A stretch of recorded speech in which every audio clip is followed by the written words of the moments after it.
Welcome to the Tom Castro Shooting Academy podcast. You have now entered the next level. What's going on, everybody? Welcome to the Tom Castro Shooting Academy Next Level podcast. Brand new episode. Just want to get with you guys. I have some regular guests here, Mr. Craig McElhaney and Craig McElhaney and Christina Baker. We were just talking trash before I hit record, so that's why I messed that up. So welcome, guys. It's been a little while since we've been together. So Craig, I think it's been a couple months. Christina, I think it's been about a month since we did a podcast last time, right? Probably last time with Craig. Craig just did it out early last time. Oh, that's right. I forgot about that. That's right. So I guess it's been that long. So a couple months. So I'm trying to catch back up on the podcast. I have been a little busy.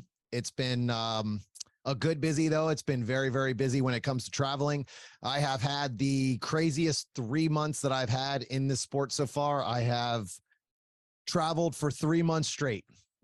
Every single weekend, I've either had a match or a class to give. I've even thrown in like a full week's worth of classes in California. So I was there for even a week in California, which what a great place that is to be. So it's been crazy, man. It's been very, very crazy. So this year, we actually went to Area 1 together. So that was kind of cool. I've never been to Area 1. So we went to Billings, Montana this year, right? Yep.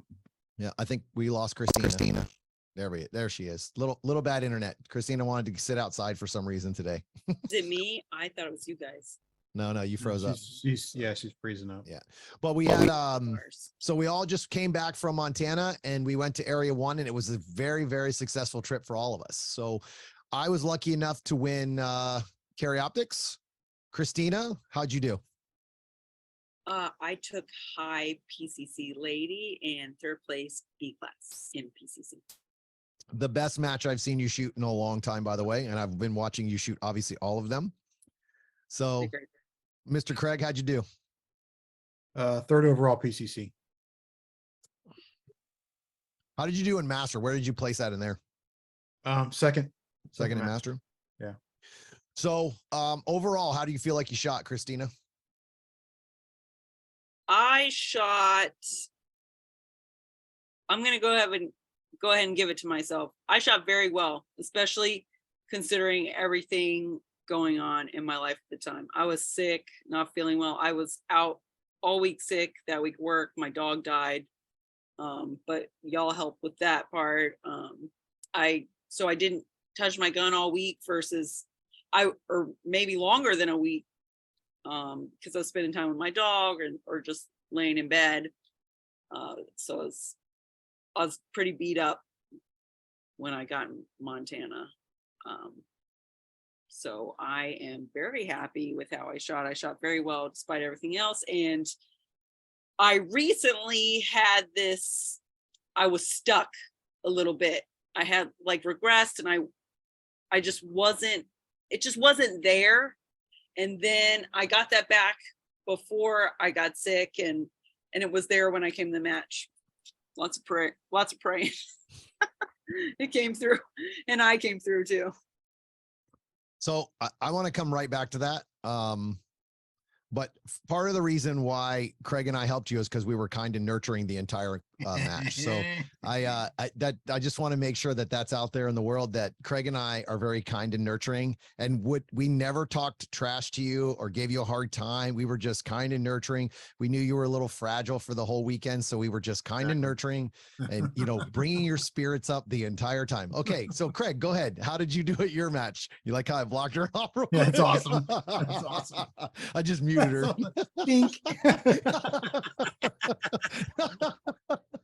Hey, her silence is confirmation that's accurate. Absolutely. You're kind of nurturing, obviously. That's awesome. So amount of crap I've gotten in a weekend.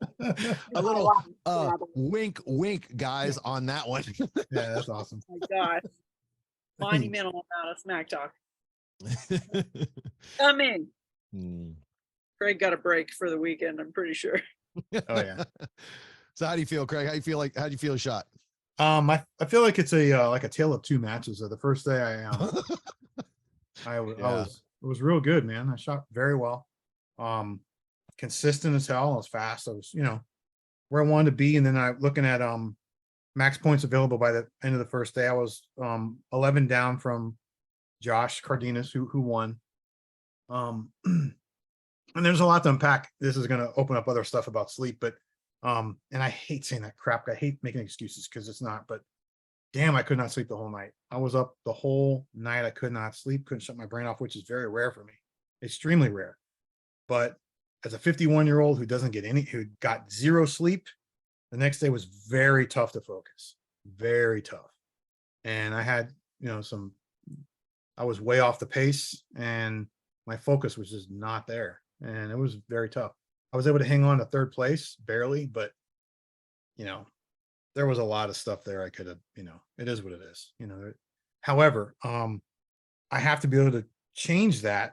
And I need to look at other alternatives. I took melatonin, it didn't work. It usually works for me at home, but just there, I couldn't shut my brain off. So, maybe looking at something else to at least shut myself down and get some sleep. I don't want to have sleep be a deciding factor in how I perform. There's a lot of mistakes I can make just on my own. I don't need to have other things there to punish me. And so that's something I have to look at, would I have won? No. Would it change the outcome? Probably not. But my points would have been way better. Like one stage I had 9 Charlies, which is impossible for me. That was the last day. The first day it's 1 Charlie, 2 Charlie. You know what I'm saying? It's not even the big courses. So there was just a lot there. It was tough, man. The second day was pretty tough. Yeah, I'm looking at your scores right now. Josh is not a master, by the way, even though he is. So no, he's a great shooter. He's good. You would have won first there. But yeah, he's yeah, it doesn't matter.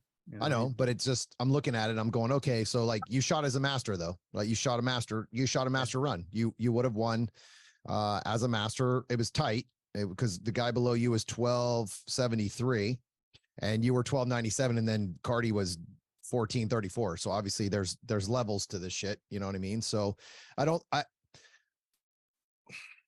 my opinion, bro. I always think you can go faster. And the reservation sometimes that you have for your accuracy over get at it. You know what I mean? So there was a couple stages that I was like, okay, he's been practicing his speed. And it was like, look, the movement's there. But then it was just, it's not consistent. Right. And that's the thing that comes with time. Right. It's just identifying that and crushing it. But I thought you shot a really good match. I think that match is in general for us. Day 2 was terrible for all of us. Like it was definitely an issue. Like it's crazy because all of us went to bed early. Like I went to bed early. I should have had 6 to 7 hours of sleep. Yeah. You went to bed before we did, right? Like I stayed up and just kind of had to relax a little bit more.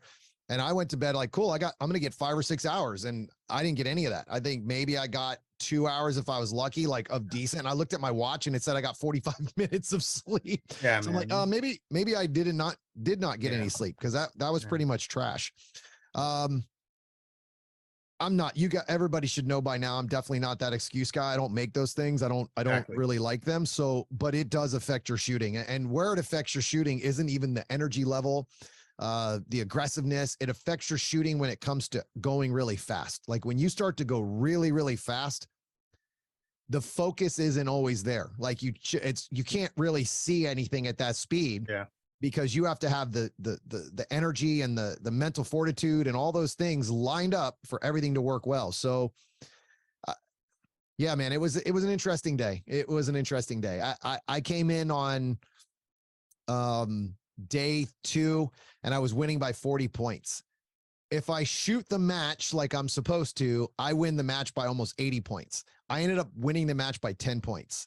So you can imagine I was pretty pissed. I was not happy with my performance on day 2 at all. Not even close. Yeah, I agree. Dude, I'm 11 points down from Josh. Yeah. Way up on Mason. And then that's just, it was tough. Listen, I remember seeing myself as a 20-year-old running calls up all night. No problem. Next day, 30-year-old, 40, man, 51, 0 sleep coming in. That was punishing. I don't think age really matters. I think it hurts everybody the same, right? Like obviously so the thing is when you're 20, you just don't feel it, but it still messes you up. right? You're like, your Sure. body's just not 100%. So Yeah. Oh no. But I figured you'd kind of bring that up in what you had to say. So that's why I waited to talk about Christina. So when Christina talked about just a few seconds ago about her issues with how she feel like she lost it and she didn't have it and she got in a rut, it's because she shoots after 24 hours of working and then goes to the range and goes, hey guys, I'm here and ready to go. And it's like, no, Christina, it doesn't work that way. You have to have rest before you go shoot. Yeah. And it's just how it works. And I think that one of my big breakthroughs this year that I've really learned is that you have to rest before you go to these matches. And one of the biggest flaws with me is I really enjoy going out to dinner with my friends and going out to eat. You hit the nail on the head there, dude. I was going to tell you that. We went out to eat that night on Saturday night. We went out to eat. We were done semi early, went out Saturday night. So we were done I think we were home by 9 or 10, but we were done at the match at 5 or 6 and then walk stages or whatever. So we went to eat. So before I forget to say this, we were so tired that we went to eat and left all of our guns, all of our gear, the 2 PCCs, my pistol bag, everything in the back of the pickup truck where we couldn't see it. Yeah. And went and ate for, I don't know, an hour and a half, 2 hours, whatever it was, and came back out and it was all still there. Yeah. So we were pretty fortunate. Small town Montana either. It was one of the highest crime rate cities. Like the jails were, last time I lived there, the jails were full, and I told everybody about that and how the kids steal cars and stuff when we did that. So we got pretty lucky and didn't make that mistake again. I mean, everywhere we went, we were like, put the stuff inside. We were just making sure at that point. We even went to the mountains and made sure everything was inside. So it was one of those things where you're like, yeah, you're out in the country, but that doesn't, you're not home. So you really don't know. But that's how tired we were. So we stayed at dinner for like 2 hours. As soon as we finished eating dinner, I looked at Craig and I was like, this was pretty stupid. Like, we should have just grabbed the shit and left. But it's 20 minutes to get home. The food's not going to be hot. You're thinking, oh, cool, the restaurant will just be quick. It wasn't. It just wasn't. It never is. We waited. Usually never is. What's that? We waited for our roommates. Also. That's true. I'm a good friend. So I try to, if we're staying with somebody, I try to include them. I try not to be, a loner. I enjoy company. That's why we stay with people. If I wanted to be alone, I just get a hotel by myself, but I enjoy this sport for the people. It's something that I really, really, I don't want to lose because I become competitive. I've had to stop shooting with all of my friends just so that, because they don't all take it as serious as I do. So for me, sometimes they're a distraction because I care more about how they shoot than sometimes myself. And it's hard to turn the coach off. So I have to all right, cool, man. I'm going to go shoot over here with this squad or whatever it is. So I haven't been very good about that. I still hang out with my friends and shoot with my friends, but it's definitely a decision that I've had to make. This year was actually, it's funny because it's coming up, but nationals this year, I made the super squad and I could have easily said, no, I'm just going to go shoot with my friends, but I wanted that next level of competition. So I chose to shoot on the super squad this year. And kind of, give it a go and see how it feels. Cause it's really my goal is to be in the top 5 or top 10 in the sport anyway. So you got to be up there with those guys. You got to get that level of competition. It definitely changes the way you shoot. I do. I really like the pressure of shooting with better shooters anyway. And it's not because I'm trying to do better than them. It's just, I like that pressure, right? It jacks me up and gets me rolling. So, but it was very cool to kind of have you say that, Christina. Cause I'm like, look, you never hit a rut. You never, and I've been telling her this for months. You're right there. You're right on the verge of the breakthrough. And I feel like you finally hit it at this match. Unfortunately, you didn't feel good, which you could tell. I mean, she couldn't breathe out of her nose and all this shit. We go into high altitude. She doesn't feel good.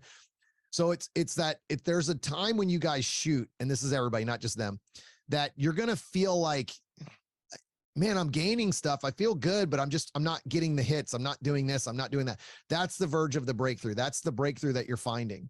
And what happens is in that breakthrough, you make a ton of mistakes, right? You're finding all kinds of problems and you're only looking at the negative, but you're not realizing oh my God, I'm 3 seconds faster than I used to be. But you don't remember how much you sucked because you have improved so much. So I'll give you a great example.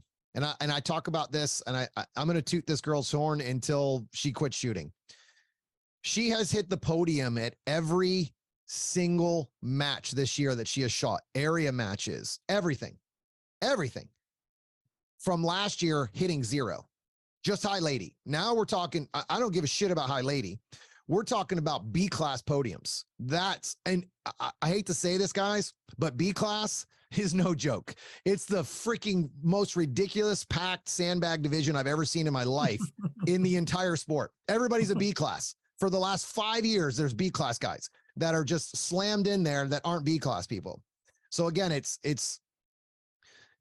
I'm very proud of you. Like it's very awesome. It just frustrates me that you think you sucked because you shoot with 48 hours, 24 hours of no sleep. And then you go out there and I'm like, I had 4 mics. Well, no shit.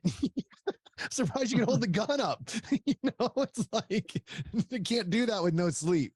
Got to rest. That's how it works. Day 1, I slept. I felt very bad. You shot great. I tell you what, I got a full night's sleep the day before that match, and I felt it. I'm like, I don't even know what this feels like. I went up my first stage and I happened to not be first, which that might have not hurt either because you like super jacked up like your very first stage.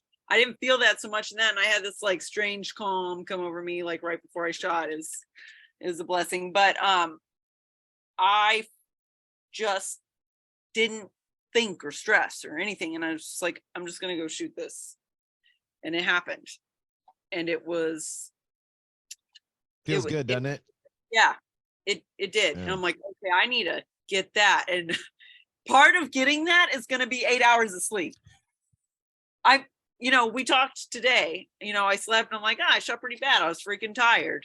And you're like, well, you got to learn how to shoot when you're tired. I'm like, well, yeah, but also I need to, like, when it comes down to it, I need to sleep. So and I want to explain that because I'm glad she brought that up. So like, obviously guys, if you ever listen to this podcast, there's none of this is planned. We just have a great conversation and just roll through it. So this is something I literally just talked to her about. The only reason I won Area 1 this year was because I was able to separate the exhaustion that I was going through, the tiredness. I mean, I was yawning before I shot, like not just like, oh man, I'm tired. I mean, I was like a big, huge yawn before I shot my stage. I was like 2 shooters away and I'm yawning. And I was just super tired and beat up, and I've been traveling a lot. And I think that was I don't know. That was my like 7th or 8th weekend in a row of traveling, right? And Montana is not a close, easy trip. The layover sucks.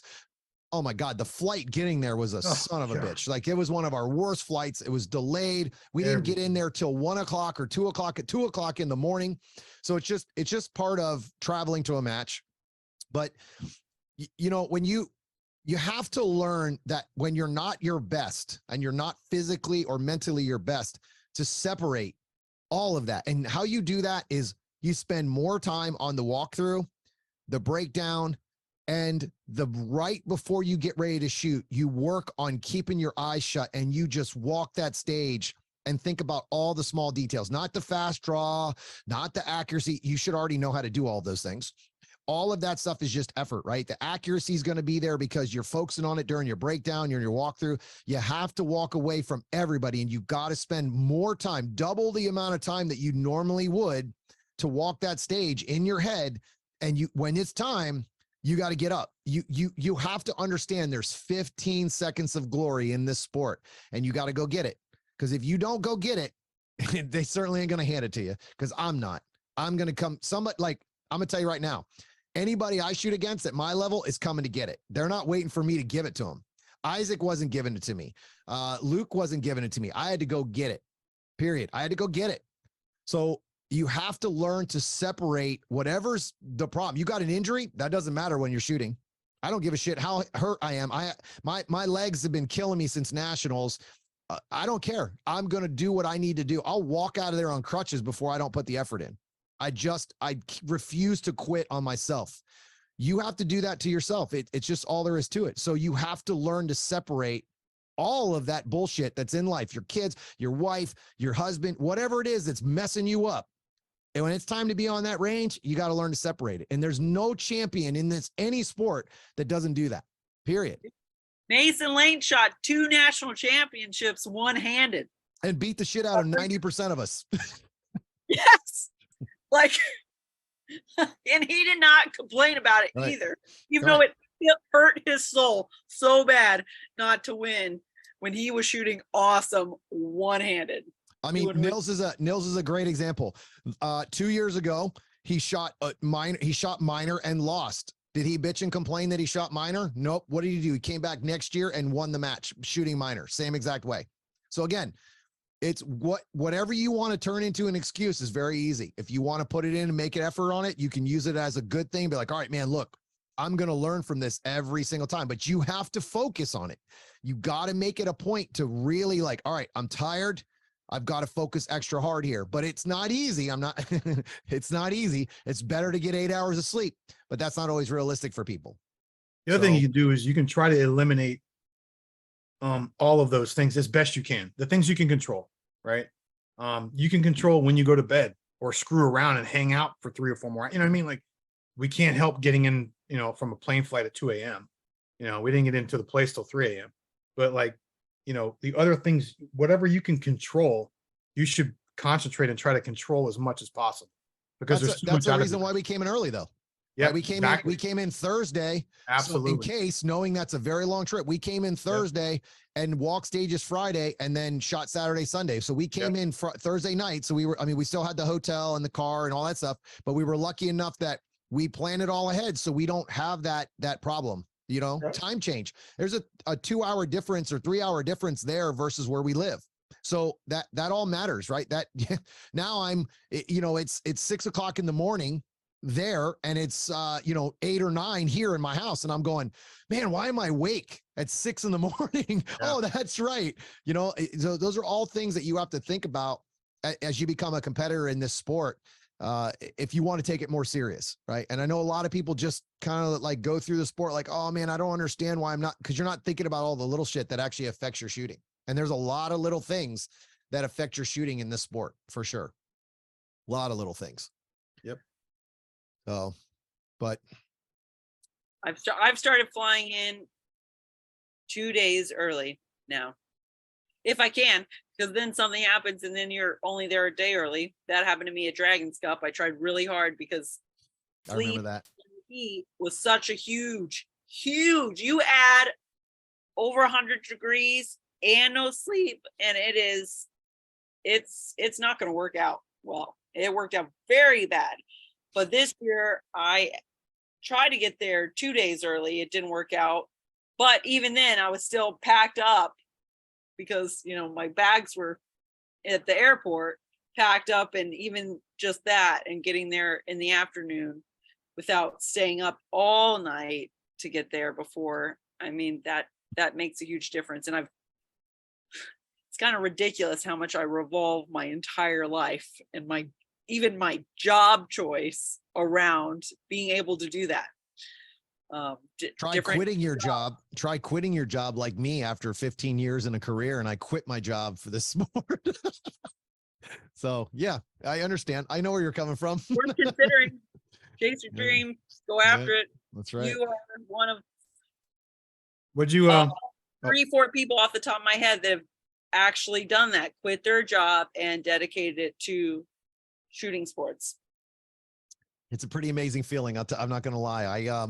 I still pinch myself a lot, and I still I'll get messages about things that I do online and stuff that I post, and they're like, man, thank you so much for posting this. And I'm just like, yeah, it was worth it. Like all the effort that I put in and everything I put into this sport, those messages mean everything, man. They're pretty awesome. It's crazy because I'm not a big, I don't really boast a lot about winning or doing well or whatever it is. But when I win, you really know how many people follow you. Cause it's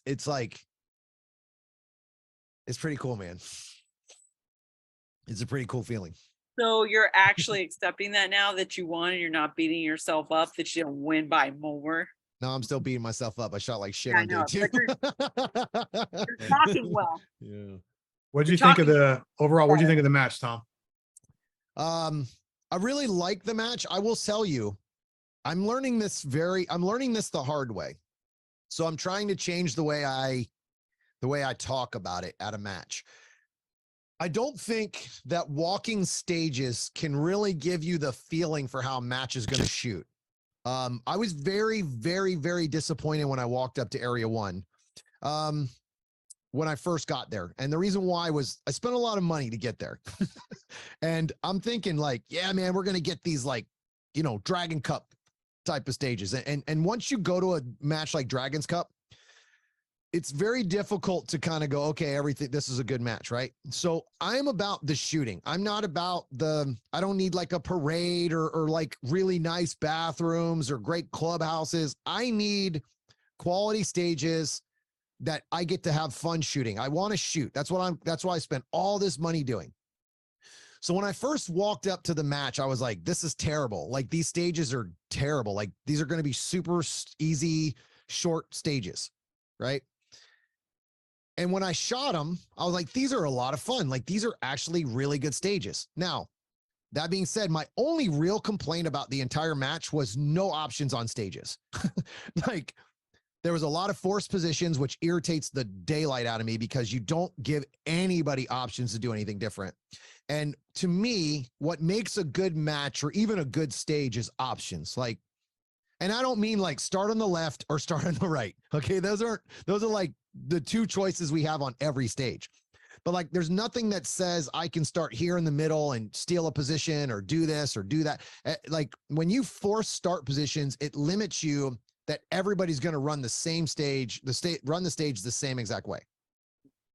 That was my really like, and I'm learning that to not pass judgment on the match. And that's why I don't ever go online and go, oh, this match is terrible before I shoot it ever. I don't do that anyway, really. I don't talk a lot of shit about matches because I know what it takes to put them on. But I really I've got to change my mindset because I remember 2 years ago, I went to nationals and I was like, these are terrible. Like, I don't like these stages at all. And then I shot them and I was like, this is one of the best matches I've ever shot. They just shot better than they walked. Does that make sense? Yep. So I try to keep a positive mindset. And this match was one of those sneaky ones, right? Where you're walking the stages, you're like, dude, this is kind of bad. Like, this isn't good at all. Like, I will say that the bottom section, whatever. I kind of wasn't a big fan of those. I'm really tired of like people try to make shit harder by just adding dumb shit like Virginia count, one-handed shooting, like if you want to test a skill, fine. Right. I got no problem with testing skills, but to do stuff just to make it harder, I don't know. It just it's like adding a bunch of no shoots. It doesn't really make it harder. It just makes everyone else a little bit slower. Yep. Right. Yep. So yep. Sure. This was one of those matches where, I mean, you look back and it was a fun match, man. I mean, they did a good job. And I think they did the best job of what they had. And it was a good mix. I think the back end, like you said, was, it is what it is. That's what they had to work with. But I thought the stages were a lot of fun. And I enjoyed the top stages a lot. Yeah. I really enjoyed the top stages, but I will say, if you took out the swinger Virginia count stage, which I actually did well on, I guess, the Virginia stage and the one-handed stage, the bottom was actually good. They didn't have a lot of standing and shooting other than those two stages. Yeah. And the Virginia and the one-handed shooting, they made a Virginia count. So it's just, I don't know. I'm just so over that. I like that stage. I took second overall on that stage. Of course you like it because you did well. Does it? And you're shooting a rifle. There's no strong hand weekend with a rifle. That's horse shit. And I'm getting ready to shoot a PCC. So I think it's a crock of shit to even allow that, right? It's just, you shouldn't be allowed to shoot strong hand with, both hands. If you want to do it, let's make you guys shoot one-handed. So I do think challenge. They think that stage was interesting. And to one concept, what was, you and I spoke about it. Hey, should we back up on those targets to set yourself up for the middle area? Right. So you had an option, and a lot of people did. And then, we decided just to open your hips up, rip those targets, and it turned out to be better. Right. Couldn't you do the same thing without Virginia count? Sure. Yeah. Yeah. Okay. But You see what I mean? Like Probably back up. it Yes. throws an Virginia error of count, then like, you'd probably back or yeah, I'm not against Virginia count in that aspect, because look, if you throw an errant shot, it is what it is, man. I mean, there's a low round count, it's but just two of them almost back to back. That's all. Yeah, It yeah, was yeah. just like, come on. yeah. 100%.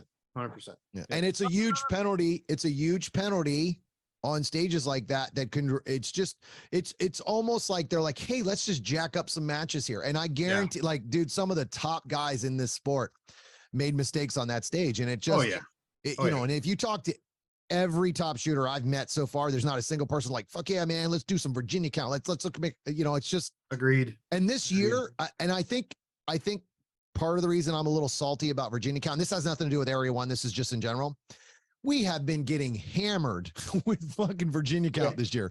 Every area match, every nationals, it's like, what the hell is going on all of a sudden with, I'm assuming they're going to get rid of it soon, and they're just hammering us over the head with it. I don't know. Latest flavor. Yeah, almost. It's been nuts, dude. Like the one-handed shooting's fine, but, and I will say, and everybody at Area 1 probably knows this since they were near me when I said this, but the biggest thing with Virginia count that bugs me, because it's not that you make me be accurate, right? Because I'm supposed to be accurate from the beginning. You take away my skill set. You make me a B class or a C class shooter. I don't have to make shot calls anymore because I can't make them up anyway, right? Yeah. So at this point, I can just shoot two and go, whatever I get is whatever I get. And you take away my skill set as someone who's busted his ass to learn how to make shot calls. Virginia count takes that away from me. Right. So that's what bothers me about Virginia count. It's like you literally made me equal to a C class shooter when it comes to making shots, right? Or shot calling. If I made the shot call that it was bad, I should be allowed to make that up. That's why you work so hard to get there. I get it as part of the game. It's just not my flavor. So, but I promise you that if we have a Virginia count stage at nationals, I am going to be so excited because I'm going to tell myself the entire time, I love Virginia count. I love Virginia count. I'm going to lie to myself, but I'm going to tell myself that I love Virginia count. So I'm just going to tell myself that and see how it goes, because I don't really talk bad before I shoot it. It's just like, as soon as I hear Virginia count, I throw up like instantly. I wonder if you talk worse about it afterwards, if you mess it up, or if you don't talk about it. No, listen, I will tell you. So I won a stage at Area 5 that had 25 yard Virginia count, it was par time. So technically was Virginia count. I won that stage high overall. And the first thing I said after I shot that stage is Virginia count's bullshit. And I won the stage. It's bullshit regardless whether you do good or bad. Especially 25 yard shots. Like they did the same thing at nationals. Really? Are you kidding me with this shit? Yes. And this is what they do. And it's just to be a dick. Although 25, I would probably prefer Virginia count at 25 yards than close up. You won't if you walk up to that target and they're not there. Yeah. So we have listen, you go and look at Max Michel's scores on that 25 yard shots at nationals. I bet you he don't like Virginia count either. Also, this year had 25 yard Virginia count. Carry Optics Nationals did. Yes, sir. And they had 2 or 3 Virginia counts at that match. Again, same thing with Virginia's. Well, we keep getting nationals at ranges that can't handle nationals. So that's what the range could have handled it.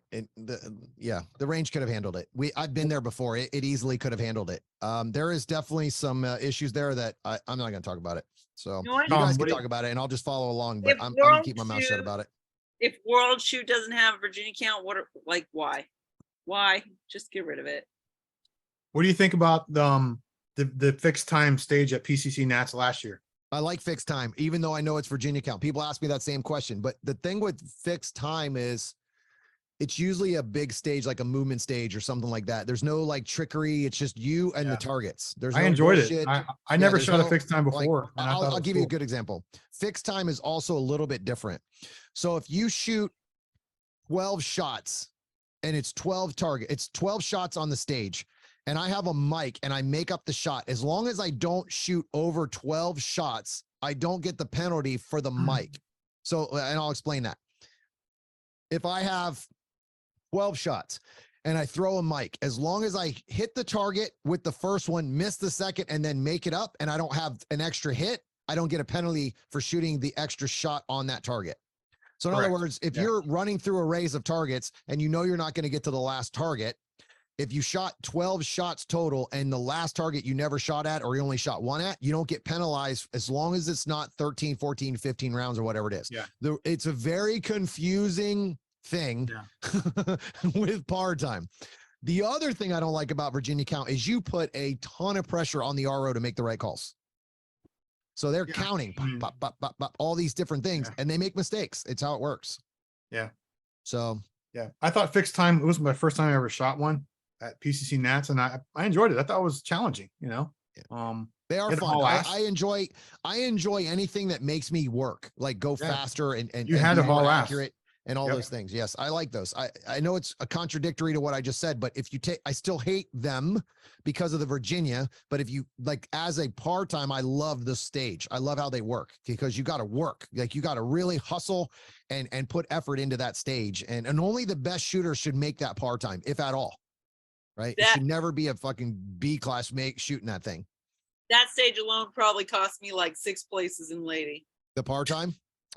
Yes. Yeah, I remember that. Yeah. Bad. Yeah. Bad. Well, you are a lot different shooter, though.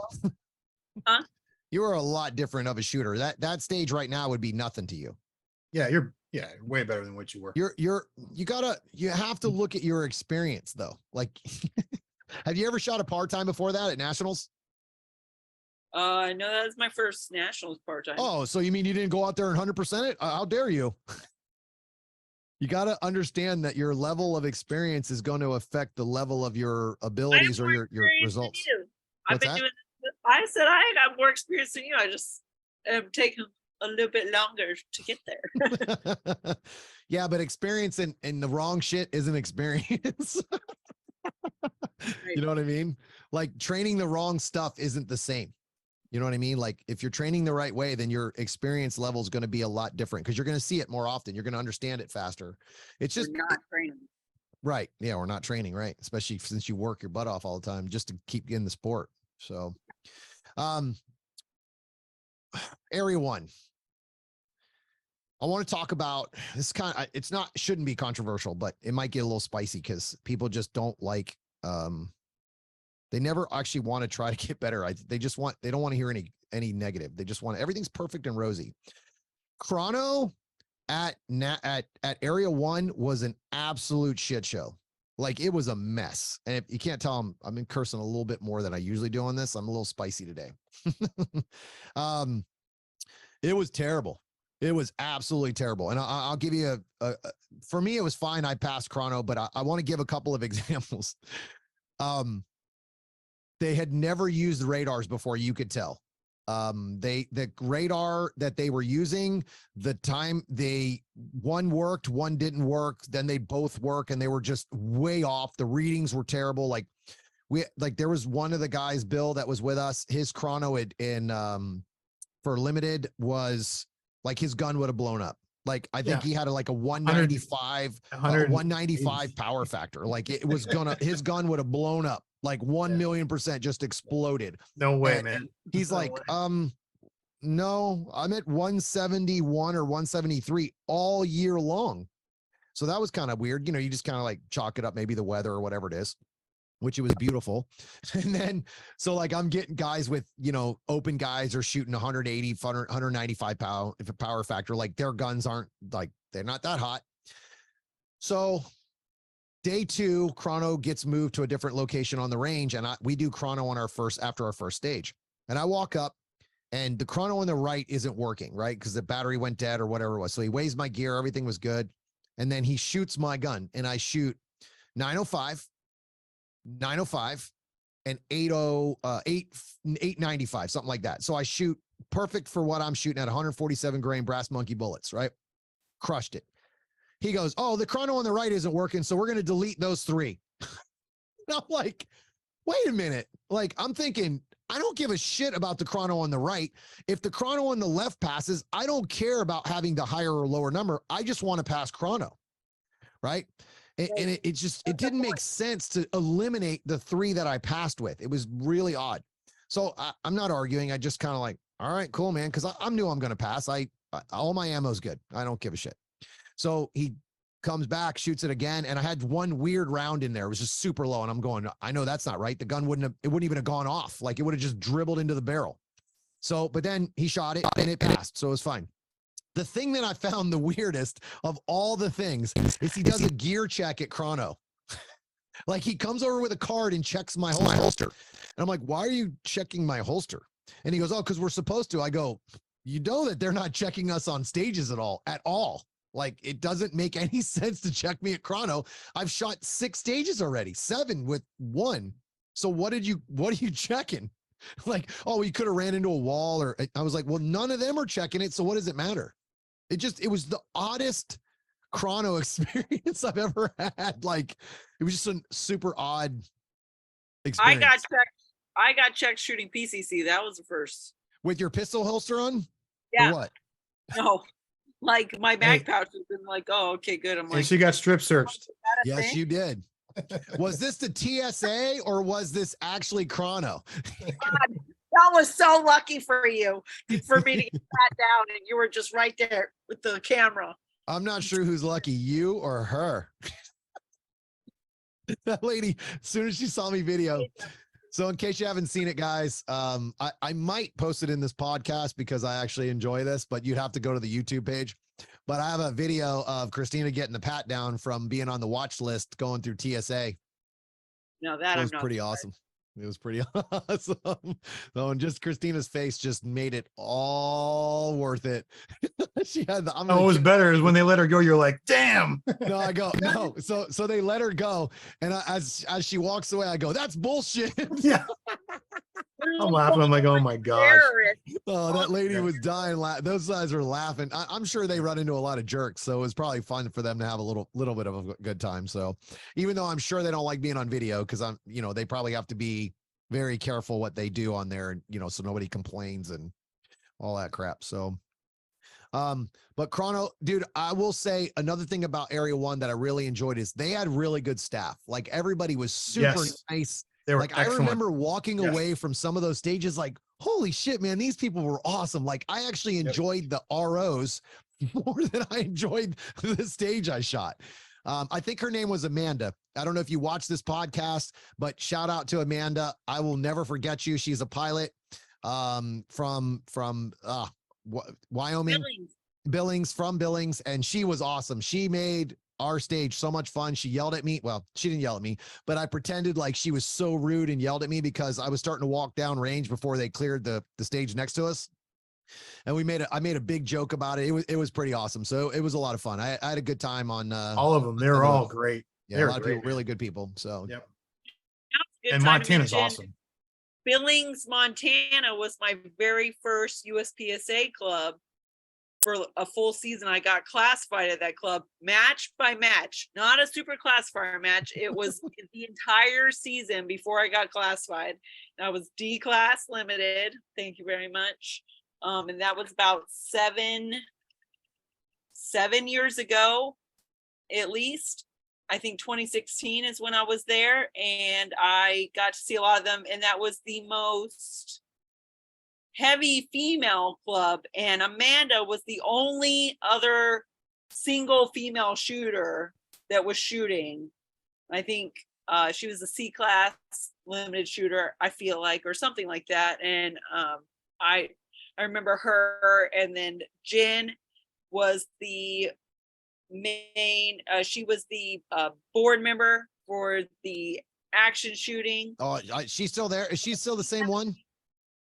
Yes. Okay, yes. so I met her. She's super nice. Yeah. And then Tammy Waite, I believe she was the match director that match, and she works a bunch of nationals, but I know her from Billings. And then of course our teammate Mason is there. So it was just really cool to come back and see some of the old people that I used to. Montana is a beautiful state, man. It is. This is beautiful. It was nice.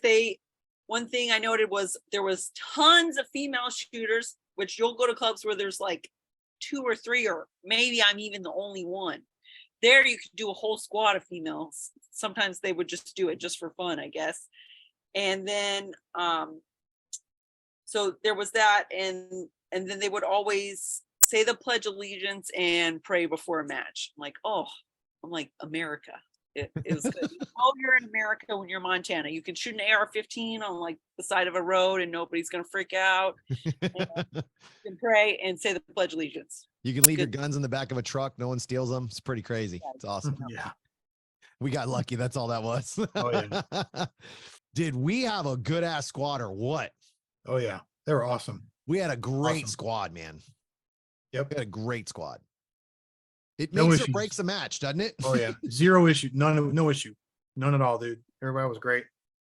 No problem. And even being from that squad or from that area, I think we only knew each other. Am I right? Yeah, I didn't know anybody else there on our squad. No. So Good. that was kind of cool. Yeah, we fit. I mean, everybody got along. Everybody fit in. Nancy was awesome. She was awesome. Nancy, I don't want to guess, but Nancy was an older woman. Man, she was awesome. I gave her so much shit talk about the whole match. I was like, come on, Nancy, what's this shit? You're getting alphas on everything but the targets that are 2 feet away. And she'd always laugh. She's like, I know it's terrible. I'm like, don't worry, I do the same shit. She was awesome. Charlie, I'm like, oh my gosh, Nancy, you need to drink some water or something. Dude, she's 70. She's 71. Oh, and I was like, Lord, I feel bad for anybody that breaks in your house, man. They're done. She's gonna pull out her open gun and light them up. Yeah. I told her she should quit. She shot like 2 Charlies on a 32 round stage. I said, you should quit. You're not good at this. She was awesome, man. She was great. Well, this lady alpha down the entire match, and she was in no hurry to do it. She just walked to the next one, man. She did really well. She didn't forget any targets. I mean, she was extremely accurate. Yeah. She was safe too. Like that was another thing. Like I'd watch her walk. She'd walk up to the corner, and she made sure that she wasn't going to fall off that corner. Then do the lean shoot. She'd look. I mean, she was really good. She always made sure her gun was down range, and when she was coming up range and everything, she was pretty awesome. Her and her husband Bill were really cool. She had some recent surgery or something too. Like, oh really? Like too long ago, anyways. Like in the last few months. Yeah, she was great, man. That's the thing, man. That's what makes this sport so awesome. Is there's so many walks of life that shoot the sport. That's why I got so frustrated with the fee thing, because it's like, look, it should never be a rich man's sport. I mean, obviously people who have lots of money can do it more and do the thing, but when you start raising the rates where you take out the normal person, the normal shooter, you're going to lose them, right? And they're not coming back. I mean, listen, 90% of the people I started this sport with don't even shoot the sport anymore. And it has nothing to do with because they don't want to shoot. It has to do with the cost. It's because the cost has gone up, and matches have gone up. Everything's gone up. That rate change went into effect while we were at Area 1. Yes, which we didn't know. And I got to say, I know a lot of people don't like, some of the stuff he does, but if it wasn't for Ben Stager, I probably wouldn't know half the shit that's going on in this sport behind my back. So the fact that it went and his video posted, and I follow a lot of what he does. I follow him for the posting of the shooting. I don't care about the drama shit. But when he posted something about the rates going up, I'm like, what? Like, I was really pissed. It's one of the few times in the last 2 years that I've been pretty furious about USPSA's board of directors. Like I was very pissed off. It was pretty evident because I went on Brian's podcast on Instagram and just let it rip. And I was pretty emotional about it. And it really upsets me that, and this happens a lot in our sport, we do not give a shit about the person that's just trying to stay in the sport. We have kids trying to stay in the sport. We have, guys that bust their ass just to make enough to do this sport that can't go to majors or can't go to matches. And that nonchalant bullshit attitude that I hear coming out of people where they're like, oh, well, that's his problem or this. No, it shouldn't be his problem. I'm not saying let's start a welfare program. What I'm saying is that you should make it so every walk of life can still shoot this sport. You might not be able to shoot it as much as somebody who has a lot of money or whatever it is, but you shouldn't make it so unreachable that you're even running off the local shooters. Agreed. Yeah, absolutely. I mean, and like you said, I mean, they fixed the problem. I mean, they corrected it. Well, let's talk about it. So, because we haven't really discussed like whether they fix it or not. So they did it in, when were we in Billings? August, what? First, second, I think is what it was. No, we were there in end of July. End of July.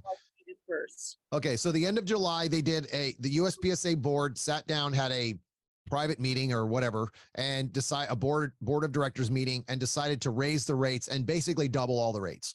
So what happened is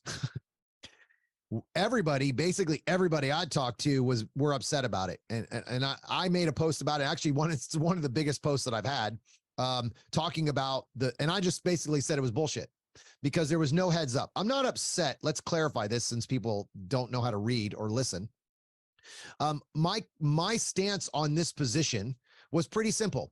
I didn't care you raise the rates. You have to. If you haven't raised the rates at all in the last 20 years, maybe something's wrong there. Maybe that kind of shows you don't need to raise the rates. If you haven't had any extra cost, why all of a sudden after 20 years you decided to raise the rate at the most expensive time to do this sport? That's the first thing. That would be my first comment.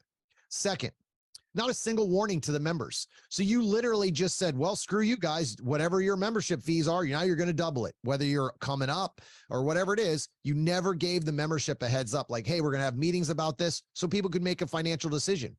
And I know there's people out there that don't think that the finances matter in this sport. People really live and die by their finances. They make all of their decisions by their finances. Okay. They literally go, I'm not going back to Area 1 next year because it costs $2,000-$3,000 to go to that match just because of the financial. So if you think about it, someone else is going, I don't think I'm going to be able to go to the local because ammo went to $300 for 100 rounds. So that changes how they're going to do things. So if you double the rates and you don't tell anybody and all of a sudden they go to sign up for a membership, you just screwed a bunch of new members that we probably could have had. Other thing is, it really jacks up the members that are already here, which are already dedicated to your sport. That's what pissed me off. You're literally charging the people that are already here and not giving us a heads up. That's really shitty. Your only idea of how to grow this sport, in my opinion, from what I'm being seen, is to gain new members. What about the members that are here that are spending thousands of dollars a year on this sport and coming to your nationals, going to major matches, going to area matches, spending hotels in these towns, doing everything that, how you make the sport bigger. And then you go, screw you, pay up. It was just a slap in the face. It was a slap in the face. And I spent 2 years, you're probably never going to hear this again, keeping my mouth shut about all the politics, all the bullshit, because I didn't care. It didn't affect my life. It didn't affect me as a shooter. But you start touching the financial, it does affect me. Now I have to pay double of what I would have paid to be a member of the sport. And it's bullshit. It's not right. That being said, I'm very proud to say that USPSA came back out a week after everybody's basically jumped in there and said something. And they now changed it to where the activation date of those fees will be on October 1st. So everybody likes to shit all over USPSA. I'm not that guy. If I say something bad about them, I always come up with a solution and I always try to see if we can come up with a better answer. I'm very proud of you guys. Thank you for doing that. I know there's a bunch of conspiracy theory guys out there that said they set this all up.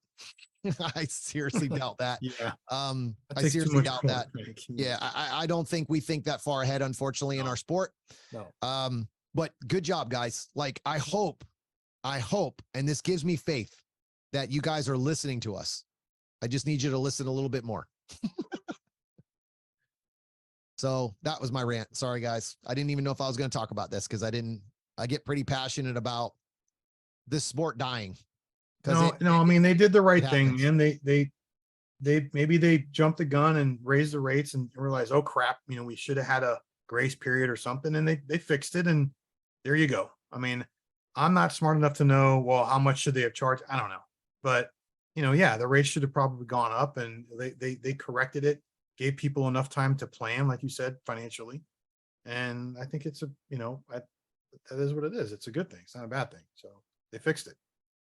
You know, I think if it was even as much as 48 hours to get your membership, I agree. people were less pissed. But no, it was overnight. Not a single opportunity for those who are dedicated to the sport to make a lifetime commitment to the sport and get a lifetime membership, or get their current membership just 1 year, and they would have one more year to, whatever they could afford, they would afford it better for the people that were already in the sport. That was that was not smart, but an increase that makes sense. Everything's up, so it makes sense for it to go up. But I don't understand why we tried to. There's a couple of things about it. I don't understand why we tried to gain 20 years of financial backlog in one shot. That's kind of what was another thing. It's like, look, if you didn't raise it all these other times for 20 years, they supposedly never raise it, which is not true, actually, because when I first started, I think 1 year was 35 and they took it to 42 or 45. So they have raised it a little bit here and there. They just didn't affect the other ones, like lifetime never changed, all these other things. So, which again, that wasn't a huge, and I understand, like, I figured, oh, cool, like it just goes up every year or whatever. So I decided when I started, I'm going to do 3 years, right? I'm going to do the 3 year. I never saw a 5 year. So I think that's something they just added. I always saw a 3 year. So again, I'm new. I've only been in the sport 5 years. So like, I didn't really understand, like, like I remember signing up and I did 1 year. And they're like, oh, cool, I'm going to do 1 year again. Then I did a 3 year. And I was like, whoa, my USPSA number is not the same. Where's all my scores? And it was because I had a TY instead of an A, right? Or whatever it is. So as I'm going through this, I'm thinking, why did we just hammer everybody over the head for 20 years of screw ups on the financial of why haven't we added, just say, okay, cool, guys. This quarter we're going to, and I'm an idiot, guys, but I know how it works in quarters. This quarter, we're going to go up $20. Second quarter, we're going to go up another $20. Third quarter. And that's how you could have just laid it out on the membership very slowly to where they're like, all right, I got to make a decision here if I'm going to go lifetime or not. Right. The other problem with lifetime is you don't get your money back. So if this sport fails, you lose $500 tomorrow, basically is how it works. So it's very difficult for most of us to go, well, the sport seems really healthy. I'm going to spend $500. That's a plane ticket to Montana next year, boys and girls. That's why I can't go to Area 1, because I've lost all my money joining the USPSA. I'm just kidding. This is the stuff that where people have to make a decision. Am I going to spend $500 joining USPSA, or am I going to spend $500 going to nationals? So the fact that they're oblivious, in my opinion, the way they're responding to some of these issues about finances, they're oblivious that us out here in the real world of shooting have to spend money. I don't get it. Maybe all the board members shoot open or something. No, well, here's the problem with this decision that I will say that really struck me and made me think, like, these guys aren't thinking about what it used to be like for them. They're all lifetime members. So no matter how much everything changes, they don't pay dick shit, nothing. Yep. They don't pay anything extra. It's $500. They're done. So guess what? Screw you guys. Now you got to pay. That nobody said any of this. This is just what it feels like. This is what the membership feels like. You know how I know the membership feels like this? I've had lots of conversations. I'm not just coming up with my own feelings. Everybody is messaging me. We're having conversations out there in the world. They're all upset about it. Now, to run for an area position now, a volunteer position, now you have to pay $1,000 to run. 100%. Because you have to be a lifetime member 100%. to be an area director. 100%. Now you have to pay your volunteer sport $1,000 before you even think about running. What? I am very glad you brought that up. $1,000? Yep. Like, yeah. Probably need to take that lifetime thing out of there now for area director, because that is like, you better give them I don't know. That would take so many good people out of the running right off the bat. I definitely didn't think of it that way. That's awesome. That's a great point. That's huge. Cause I'll tell you right now, well, first of all, I'm never running for office because no, I'm good. I want to compete. But I'm telling you right now, $1,000 for a volunteer position, you're 100% correct. It's incredibly expensive. They better Yep. pay him. Yeah. You want me to put $1,000? That better be a paid position I'm running for. Well, think about president. President's a good example. Even if it's a paid position, you still take a risk of paying that $500 or $1,000 and then not even winning. So you're done. You're going to spend $1,000 to volunteer. Get paid at the end of it, and that's like. Yeah, but you're not guaranteed the presidency. That's the problem. Like, just to run, you have to be, well, I shouldn't say that. I don't know if you have to have it to run, but I'm pretty sure to run, you have to have that lifetime paid for. Honestly, it should be, if you are volunteering as an area director, you should get a free lifetime membership, man. At least something. I mean, you shouldn't have to pay for it. And if you don't have it, they should just issue it to you, just like a president. If you're going to be the president, well, you're getting paid for that. I get it. But I want to bring this up because Brian crushed this one the other day on a podcast, and I wasn't quite sure. I didn't know this at the time, but do you know that the area directors have a $10,000 traveling expense, like for matches? Since when? It was less than last time I checked. No, they've had it for a while. So, No, yeah, I'm pretty sure it's 10,000 that he said. So I haven't looked this up. So, oh my God, if I'm wrong, please don't quote me for, I don't want to put out the wrong information. But Brian quoted that they have $10,000 or it's a very large number, okay, for area directors. But here's what he brought up that I thought was a great point, and I wasn't on the podcast, so I didn't really, have a chance to talk to him about it. He said, "Why do you have a $10,000 stipend, or basically have that budget for your area? If you're in area 6, it doesn't cost $10,000 to travel to all the area matches. You have one area match, and if you're going to locals or whatever you're doing, it doesn't cost $10,000 to travel just within those 3 or 4 states. If you're going to area 2, why are you going to area 2 on the USPSA's dime?" Now, I'm not saying they are, but this is part of the issue, right? Like, if you have $10,000 and you spend that $10,000, you should only be spending that $10,000 or whatever it is. Even if it's $500, I don't give a shit. Even if it's $5,000, it should only be in your area because those are your voters. You should not be going to area 2 with that money. It should be invested. Part of that should be invested in your area. That would be a great point, but they don't take care of clubs at all. Grants. And then maybe that's a de facto salary, But what's this? But you can't touch that in the way they do it. Like the rule is you have to spend. It's a traveling expense, right? It's like if you're traveling, and it doesn't cost $10,000 to go from Florida to North Carolina to Alabama. Listen, those flights are super cheap, right? Like, obviously, if you're in California, might be a little different. You might have a little more travel costs there, but still, $10,000 is a lot. How much have we spent on travel this year? A lot more, but I also am not an area director. Well, nobody can compare themselves to me when it comes to this sport because I do it for a living. Right. So for me, some of my expense is because it's advertising, right? It's for me to go out and meet new people, go to shoot matches I've never been to.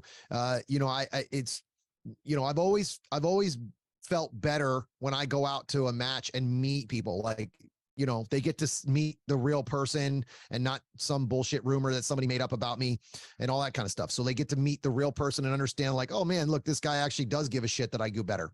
I want to bring this up, and this isn't to toot my own horn. I want to bring this up. And I really enjoyed this. This was one of my favorite moments of Area 1. I had a guy walk up to me, and I'm pretty sure he was an RO. I'm not 100% sure. But he walked up to me, and he had shot the match on staff day. And he walked up to me and asked me, I was walking a stage, and I always wear my radio, just try to block everybody out so I can focus on me. And he comes up, and I took my radio off so I could talk to him. And he asked me some questions about the stage. And I walked him through the entire stage. And I walked away from that experience like, oh my God, I love this job. He's never paid me. He's not a student of mine. He's never come to a class. I didn't even ask him to come to the Montana class. I didn't give a shit. The best feeling was to watch that guy go, man, I wish I could shoot this stage again now. I was like, hell yeah, I love this job. Like, it was such an amazing feeling to see that dude's light bulb go off. I was like, yeah, let's go. This is the job for me. I just really enjoyed that experience. I think his name was Randy. I'm terrible at names, but just such a great, like, holy shit, this guy's asking me my opinion. Like, I still am crazy when people walk up and go, hey, Tom. And I'm going, hey, dude, how the hell do you know who I am? I still don't live in that reality of what I do for a living. And it's pretty awesome. That was a really, really, really cool feeling to get to help that guy out. And the only thing that sucked was I know that guy was like, God, I want to shoot this unit again. I've been there before. I might have had that a couple of times at that match. So, but it was fun. I enjoy those experiences with people. And I've never been in a sport where you get that. And you get that in this sport, right? I mean, you really do. And man, that guy wasn't walking around with gold rings, or he didn't look like he was super rich. He just normal guy, just loved our sport. Like most of us. Yeah. Like most of us, just trying to make a living and love our hobby. Yeah, but Tom, you did a lot of matches though, dude. I mean, you do help out a lot of people. A lot of people ask you stuff and you're there always. You sit there and you talk with them over. I mean, that happens a lot. People just don't choose to see that maybe sometimes, but it happens a lot. Yeah. Area 6 can happen quite often. A real asshole.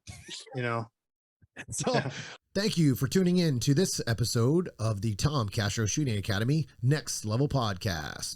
This is the end of part 1. Tune in next week to listen to part 2.